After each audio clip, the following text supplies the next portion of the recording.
Well, you'll gather from all that I'm getting to be quite an old guy, and I'm probably well out of date.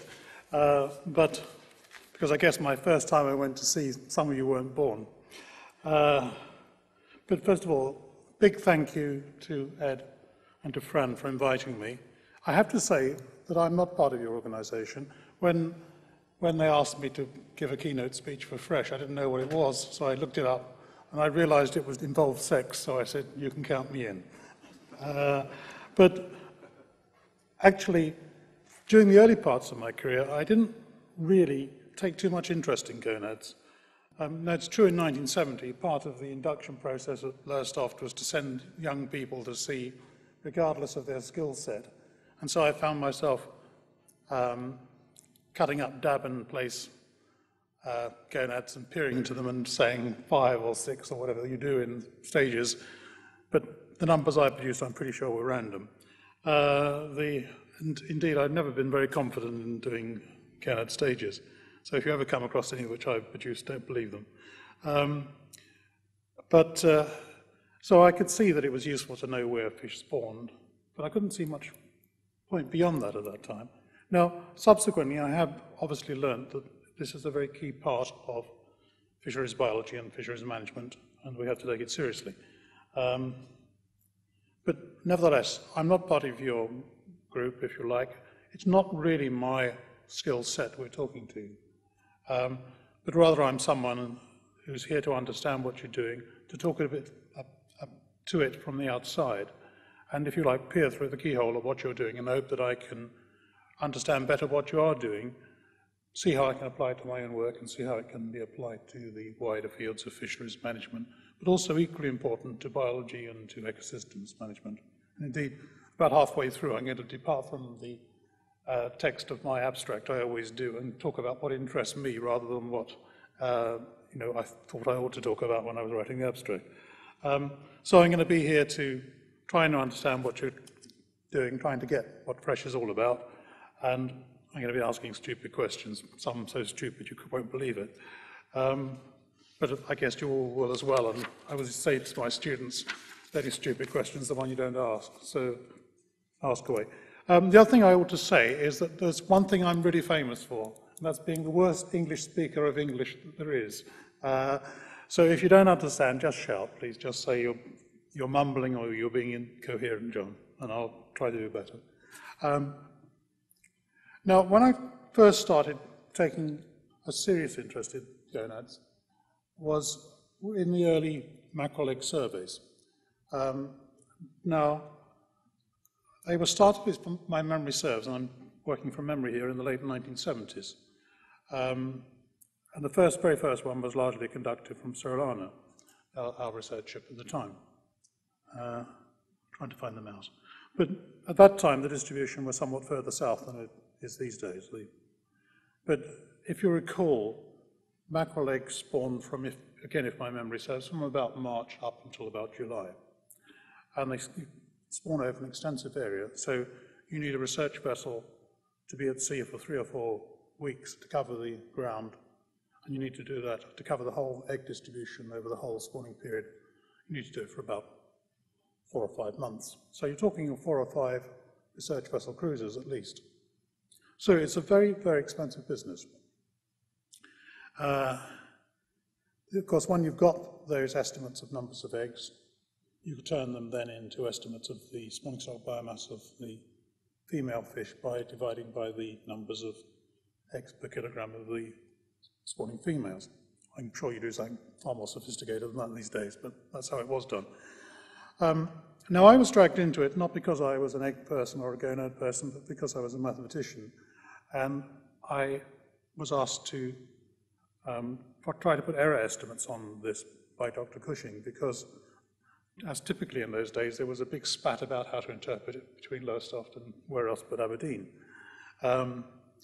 Anyway, I did manage to put some error estimates on the egg surveys, but of course I realized that the error on your total answer, the spawning stock biomass of female mackerel, depended also on the accuracy of your estimate of egg production.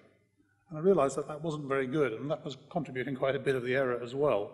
And yet, compared to 5 research vessels surveys at £1 million or more a pop, you'd have thought you ought to be able to solve that problem a good deal more cheaply. I see, however, you're still working on it, so maybe I was wrong about that. The other, and probably more critical use of spawning potential is, of course, in talking about the stock-recruitment relationship. Now, when I've spoken to people outside of fisheries, for example, I was advising the House of Lords a couple of years ago, people like that tend to think that the stock-recruitment relationship ought to be obvious and clear. I guess they're thinking of pheasants or something. But and indeed, when you think about it, the classical population dynamic models of Leslie matrix, for example, or the Locklever-Taylor model, which I've written down here, here the green bits are essentially recruitment, and they're just very straightforward equations of recruitment, because that's the way mathematicians work for souls. And the red bits, of course, are mortality. Now, and if you're going to have sort of mathematical population dynamics, then you need to have simple things to be able to solve. Otherwise, you can't do sexy things like limit cycles and so on. Unfortunately, real life wasn't designed for mathematicians. And in real life, we tend to have population statics or population statistics, in fact, if you think of Bevan and Holt or the more modern work we do. Because if we, as you all know, if you look at a real livestock recruitment relationship like, for example, the North Sea haddock, and here the recruitment is on a log scale and so is the spawning stock biomass, then you can see two things really basically. One, there's a tremendous amount of variation in recruitment at any particular level of spawning stock biomass, 100 to 1 at least. And the other big point, of course, is there's no trend from high stock to low stock for this one. Indeed, if whatever little trend there is goes the wrong way. But of course, it's not significant anyway.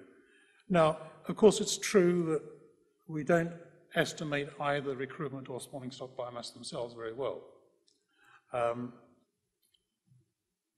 Recruitment certainly can be influenced by changes in natural mortality rates, particularly on the small fish. So predation and mortality on the young fish can have a very profound effect on the numbers you put in there. And we're not generally able to make those corrections, except on an average level. And equally, you can easily make errors in the selection pattern on older fish, which what the spawning stock biomass is composed of, and easily get that wrong by a factor of 2 or 3 very easily. But I don't suppose putting those right would really put this picture right. And then there's what is very much an important part of your work, which is to try to replace spawning stock biomass by production. And that's obviously a very sensible way forward to go. Now, whether that solves the problem, I don't know. I'm looking forward to hearing. But obviously, it's sensible to talk about what the fish are really doing to reproduce themselves, rather than just some measure of what we think is the biomass of fish in the sea. But this sort of stock recruitment relationship as it stands, or at least in my days, led John Shepherd to say really one of the few sensible things he said about fisheries. This is John Shepherd's law, so I'm being rude to John. He said a lot sensible, actually. But I always think this stands out to me as the best thing he ever said. He said, when you know the stock recruitment relationship, you've lost. And the reason he said that is apparent to all of you, I'm sure. That's to say, when you know the stock recruitment relationship, it is because the stock has collapsed. It's only when the thing has gone right downhill to zero, or near to zero, that you actually know the stock recruitment relationship. And even then, in actual fact, you don't usually know that well. If you think of something like North Sea herring, it kind of changes with time. It's a multi-factor process. But stock recruitment is vital to understanding fisheries management. It's vital to avoiding the worst faults we can make of destroying stocks. And it's worth remembering as well that fish, at least as stock recruitment believers, fish obviously believe having loads and loads of eggs is a good thing. I mean, I couldn't find a picture of a proper gonad on the web very easily. This is Icelandic smoked cod roe. And I mean, imagine your gonad ending up as smoked cod roe at 18 pounds a pack is the equivalent in roulette of it landing on the zero. But clearly fish believe that having as many eggs as they can on as many numbers and colours on the table as they can is a good thing. So they believe in stock recruitment, even if we don't. And how do we understand it? Well, I think you've seen from the North Sea haddock that the direct observation of recruitment and spawning stock tends not to help, and even putting correlations of temperature and so on into that tends to be pretty vague and not that helpful, I think. I've done it enough times myself, God only knows. You could also generalize across stocks, and again, that is perhaps a slightly more successful approach, but again, it's subject to lots of statistical problems, and to some extent subject to having type examples. So it seems the best way forward is to try to understand the underlying processes, and that's what I perceive you as doing. And the obvious example of that is some of the work you've been doing in trying to estimate potential fecundity. This is from Torsten's work, but a number of other works like this, I'm sure you know. Far better than me. Excuse me, my throat's as dry as a pommy's towel, as the Australians say derogatorily.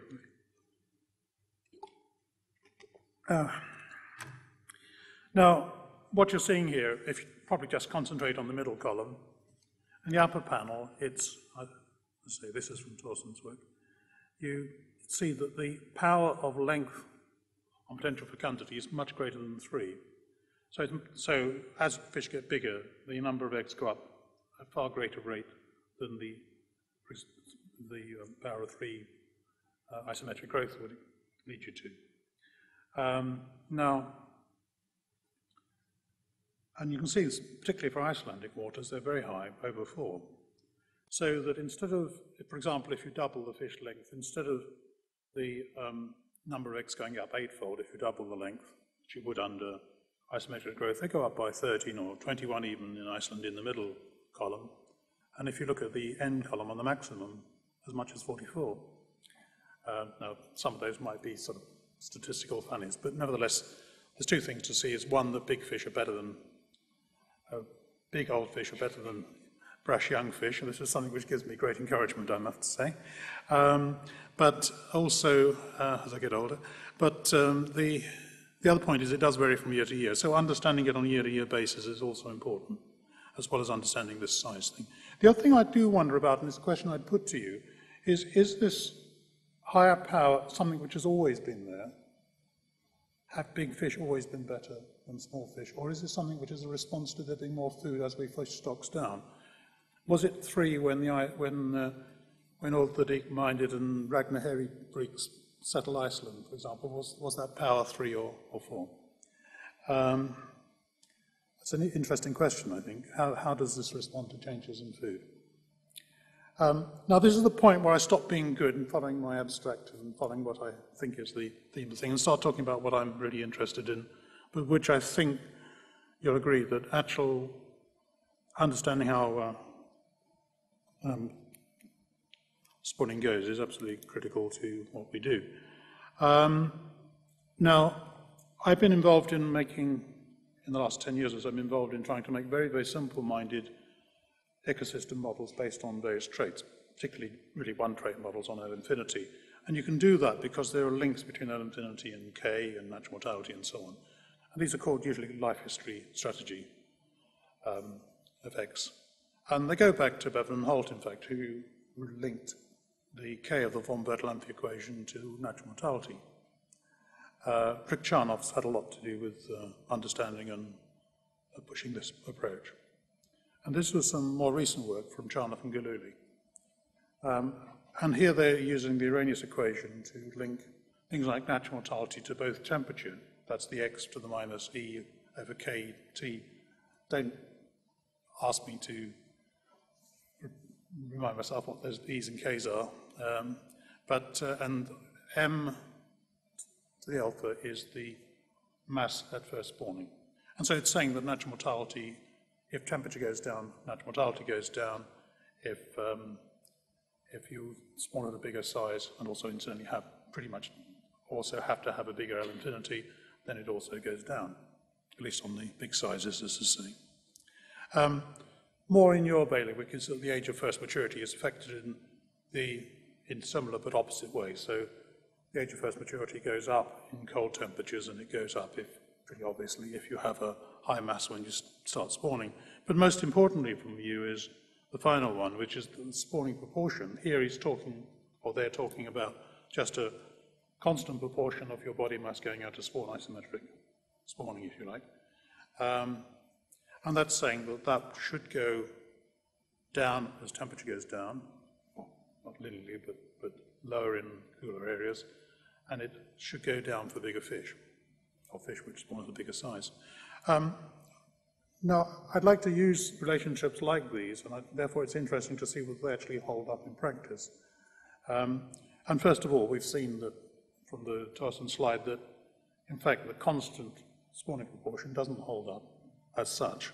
But first of all, from work that some of you have done, it's possible to look at the temperature effect in broad terms. And this shows the average potential fecundity from Gudrun's and Beck's paper. And you can see here, Newfoundland, which is the coldest of those areas, has got the lowest fecundity.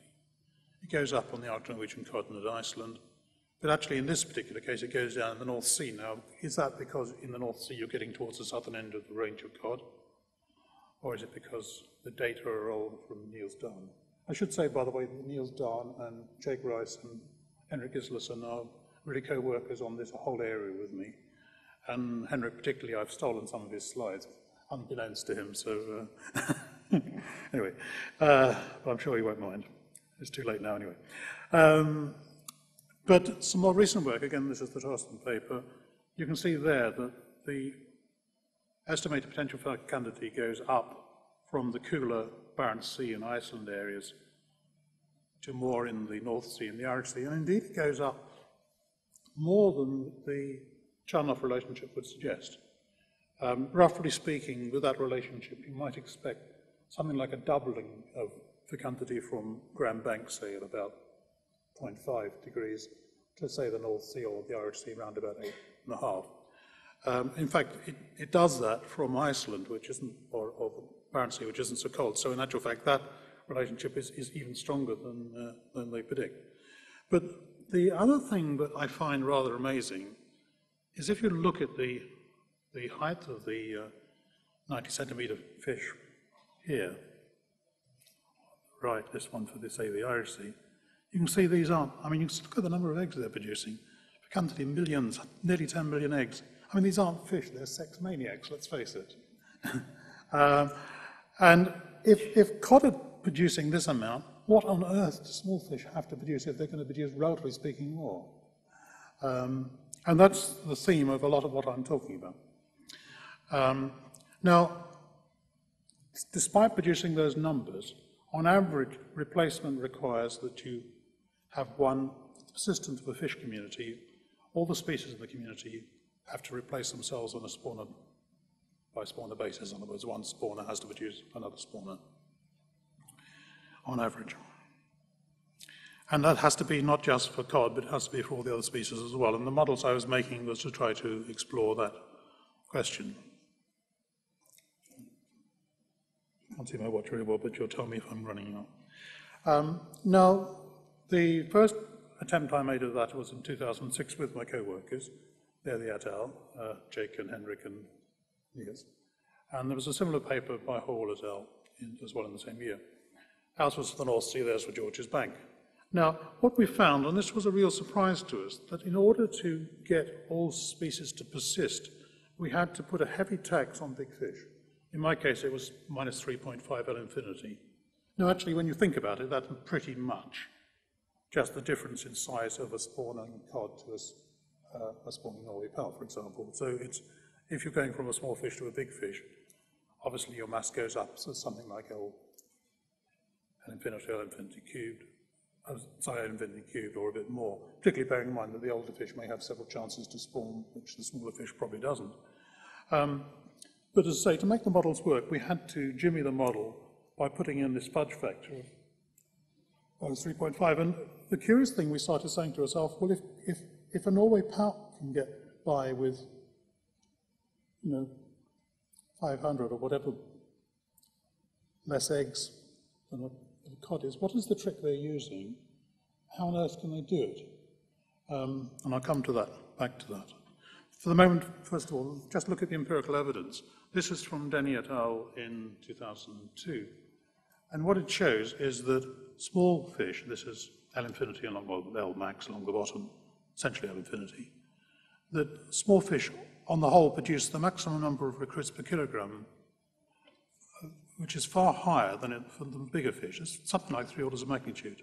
So this is saying the same thing as the fudge factor we're having to put in the model. You're having to make, if you like, big fish L max to the -3 less efficient in producing recruits than small fish. Or small fish have to actually, small species have to be much, much better at it for some reason. And that's pretty curious when you think about it, because if you take from the North Sea or from there, or I guess from Iceland too, cod, haddock, Norway pout, all gadoids, all being spawned in the pelagic, all you catch them all in the all group surveys at the same time. So going through pretty much the same mill. But what you're asking is that haddock, which are about half the infinity of cod, are going to produce 8 times as more eggs per kilogram of body weight. And Norway pout is going to have to produce 200 times more eggs per kilogram of body weight if they do it by the egg route, if they do it by producing more eggs. And that's a pretty big ask, it seems to me. Is it possible? Well, I started thinking about this a few years ago. Is there enough energy to do it just to start with? It seems a reasonable question. And we started off, we invented this idea of Gadus castrati, which was a cod which didn't spawn, to give us the amount of, by knowing its growth at each length, we have essentially how much food is available at each length. We assume it's the same for all the species we're talking about. I found Rodney Jones did this many, many years ago, better than I did, but there we are. But this is really just illustrative. If you allow a fish to spawn 10% of its body mass every year above a certain size, then of course it doesn't grow to quite such a big size. It grows to 150 rather than to 200. And if you allow it to spawn 40%, it grows to an even smaller size. And the other thing which is perhaps less apparent, but if you look at it, particularly at the green line, you'll see that not only does it grow to a lower L infinity, but it gets there faster as well. So there's this trade-off between K and L infinity, given the same growth characteristics. And indeed, the slope of the origin is K times L infinity, so it's the product of the two is a constant. Now, I've tried to play around with this more recently in a more thorough fashion, but I won't, I think, go too much into the details of this. What I was trying to do was to take an actual a published feeding model for cod, though it's a slightly quaint one, I have to say, and some estimates of natural mortality we get from size spectrum theory, and taking combinations of K and L infinity to work out how much excess energy you'd have for spawning, providing you had enough energy to actually grow at that rate. And what you find, first of all, is not very surprising, that there are certain K and L infinity combinations which I tried. Probably this doesn't show on this. Yes, it does.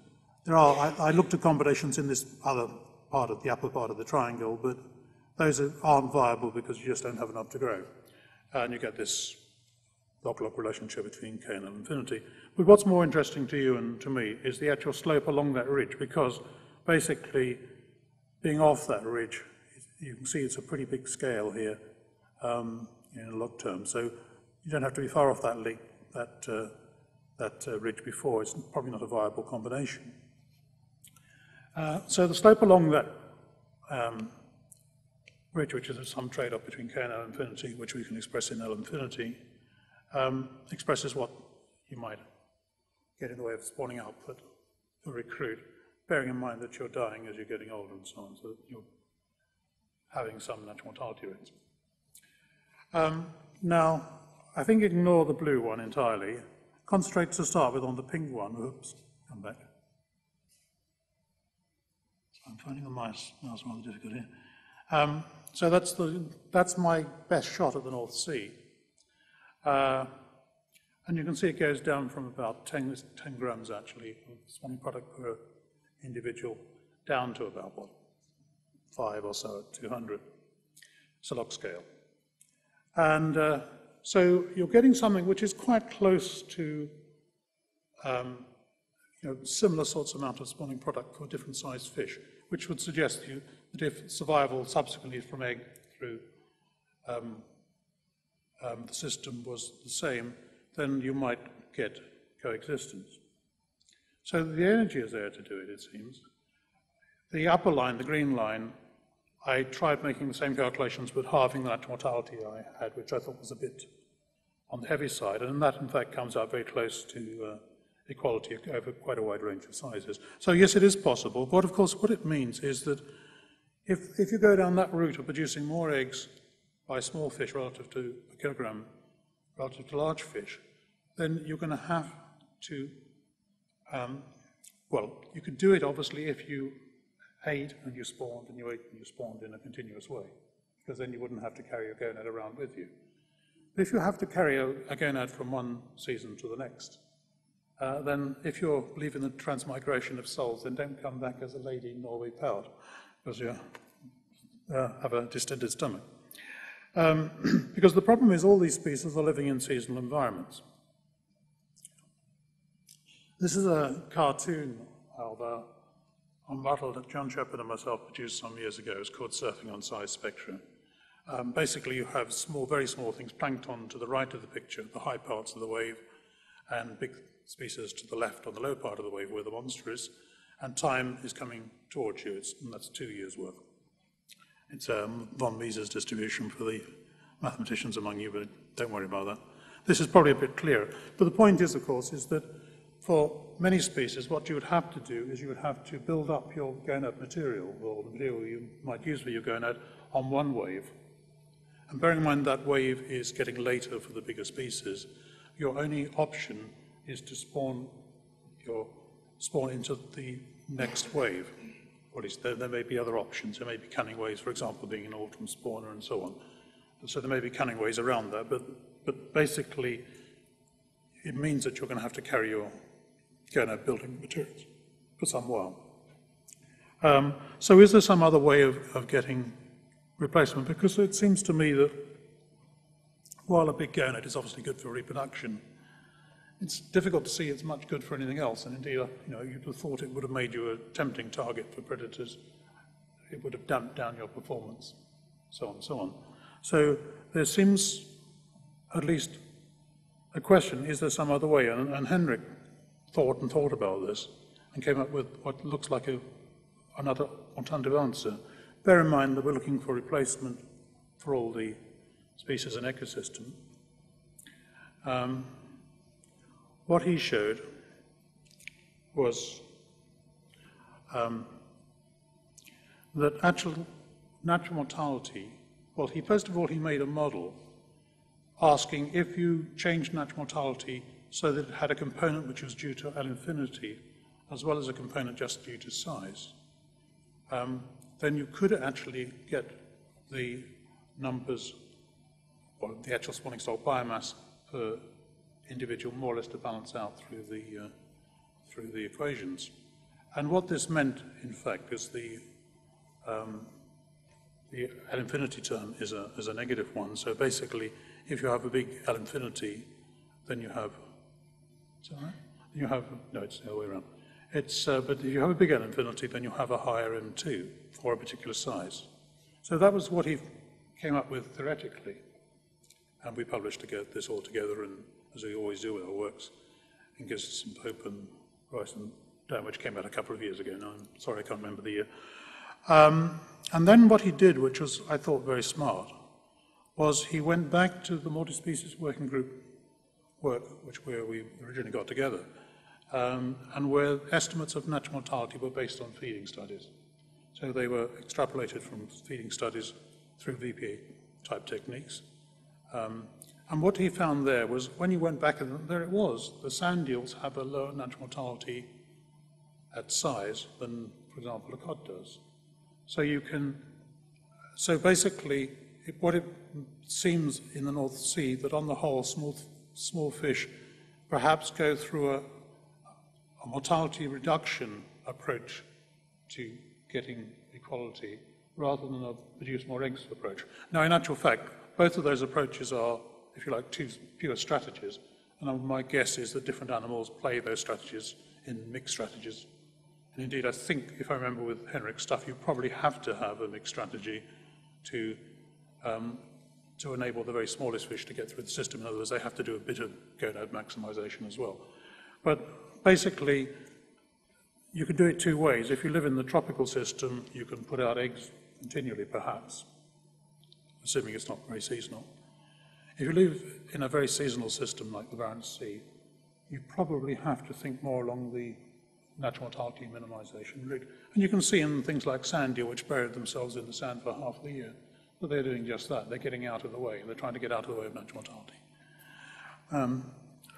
So what you're seeing here, I think, is tremendous trade-off between gonad production on the one hand, growth on the other, and mortality on the third hand. So you've got these life history strategies are made up of the trade-offs you form between these basic parts of life, if you like, birth, copulation, and death, as T.S. Eliot said.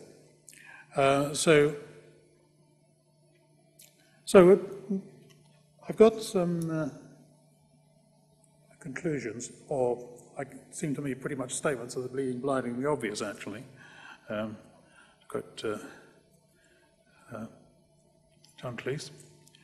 But I mean, first of all, what I was saying at the beginning, that obviously egg production has clear practical applications. You all know that, I don't have to tell you that. I feel here like I don't know if you know the English humour thing, Are You Being Served? It's an old programme, but the owner used to come round and wave his walking stick in the air and say, "You're all doing very well." And I'm pretty here saying you're all doing very well.